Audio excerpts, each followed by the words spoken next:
ఈనాటి ప్రార్థన సమావేశానికి విచ్చేసి ప్రధాన ఉపాధ్యాయురాలు గారికి, ఉపాధ్యాయులకు, నా తోటి విద్యార్థులకు స్వాగతం.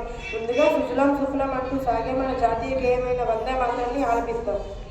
చదువును జ్ఞానాన్ని ప్రసాదించే చదువుల తల్లి సరస్వతీదేవి ప్రార్థన కొరకు మీ రెండు చేతులను జోడించండి. మన రాష్ట్ర సంస్కృతిని, సాంప్రదాయాన్ని తెలిపే మా తెలుగు తల్లి గేయాన్ని ఆలపిద్దాం. మన దేశం పట్ల బాధ్యతను, విజేతను తెలిపే ప్రతిజ్ఞ చెప్పబోతున్న చంద్రశేఖర్. భారతదేశం నా మాతృభూమి, భారతీయులందరూ నా సహోదరులు. నేను నా దేశాన్ని ప్రేమిస్తున్నాను. సుసంపన్నమైన బహువిధమైన నా దేశ వారసత్వ సంపద నాకు గర్వకారణం. దీనికి అర్హత పొందడానికై సర్వదా నేను కృషి చేస్తున్నాను. నా తల్లిదండ్రుల్ని, నా ఉపాధ్యాయుల్ని, పెద్దలందరినీ గౌరవిస్తాను. ప్రతి వారితోనూ మర్యాదగా నడుచుకుంటాను. జంతువుల పట్ల దయతో ఉంటాను. దేశం పట్ల, ప్రజల పట్ల శ్రావణీయులతో ఉంటానని ప్రతిజ్ఞ చేస్తున్నాను. వారి శ్రేయాభివృద్ధులే నా ఆనందానికి మూలం. మన చుట్టూ జరిగే వర్తమాన అంశాలపై అవగాహన ఉండడం అవసరం. అలాంటి వర్తమాన అంశాలపై చెప్పబోతున్న నరేంద్ర. అందరికీ శుభోదయం. ఈనాటి వార్తల్లోని ముఖ్యాంశాలు: ఇండియాతో తాము చేసుకున్న ట్రేడ్ డీల్ చరిత్రాత్మకతమని అమెరికా అధ్యక్షుడు ట్రంప్ అన్నారు. ఢిల్లీ బాంబ్ బ్లాస్ట్కు పాక్కు చెందిన ఉగ్రవాది సంస్థ జైషే మహమ్మద్తో సంబంధం ఉందని యుఎన్ ఉగ్ర నిరోధక పర్యవేక్షణ బృందం పేర్కొంది.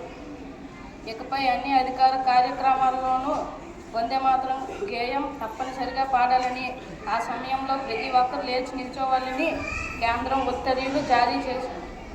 12వ తరగతి జవాబు పత్రాల మూల్యాంకనం కోసం సిబిఎస్ఈ మళ్ళీ ఆన్ స్క్రీన్ మార్కింగ్ ఓఎస్ఎం పద్ధతిని ప్రారంభించాలని నిర్ణయించింది. 10వ తరగతి పబ్లిక్ పరీక్షల నిర్వహణలో ఇకపై ప్రైవేటు టీచర్లను కూడా ఇన్విజిలేషన్ చేయించాలని పాఠశాల విద్యాశాఖ నిర్ణయించింది. దేశం కోసం 2027 వన్డే వరల్డ్ కప్ గెలవాలనుకుంటున్నట్లు భారత క్రికెట్ రోహిత్ శర్మ అన్నారు. వాతావరణం: గరిష్ట ఉష్ణోగ్రత 35 డిగ్రీల సెంటీగ్రేడ్, కనిష్ట ఉష్ణోగ్రత 20 డిగ్రీల సెంటీగ్రేడ్. ఇంతటితో వార్తలు సమాప్తం. ధన్యవాదాలు. కొత్త పదం నేర్చుకోవడం వల్ల మన భాషా వికాసానికి తోడ్పడుతుంది. అలాంటి కొత్త పదం చెప్పబోతున్న జ్యోతి. శుభోదయం. ఈనాటి కొత్త పదం తృష్ణ. కోరిక. వాక్య ప్రయోగం: విద్యార్థి విజ్ఞాన తృష్ణను కలిగి ఉండాలి. నేను మరలా చెప్పబోతున్నాను, నాతో పాటు పునర్వచన చేయండి. తృష్ణ, కోరిక. ధన్యవాదాలు. ఉన్నతంగా తీర్చిదిద్దుతుంది. అలాంటి మంచి మాట చెప్పబోతున్న శరణ్య. ఈనాటి సూక్తి: నువ్వు గౌరవించే స్థాయి నుండి నిన్ను గౌరవించే స్థాయి వరకు తీసుకెళ్లే శక్తి చదువు మాత్రమే. నేను మళ్ళా చెప్పబోతున్నాను, నాతో పాటు పునర్చన చేయండి. నువ్వు గౌరవించే స్థాయి నుండి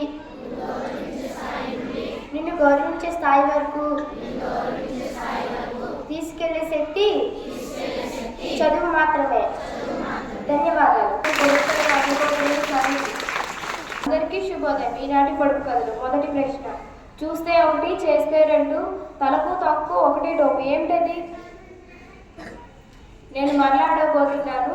చూస్తే ఒకటి, చేస్తే రెండు, తలకు తక్కువ ఒకటి డోపు. ఏమిటది? సరైన జవాబు గడియారం. రెండవ ప్రశ్న: పళ్ళు ఉన్న నోరు లేనిది. ఏమిటది? నేను మాట్లాడబోతున్నాను. పళ్ళు ఉన్న నోరు లేనిది. ఏమిటది? సరైన జవాబు రంపం. పుట్టెడు శనగలలో ఒకటే రాయి. ఏమిటది? నేను మాట్లాడబోతున్నాను. పుట్టెడు శనగలలో ఒకటే రాయి. ఏమిటది? సరైన జవాబు చందమామ. ధన్యవాదాలు.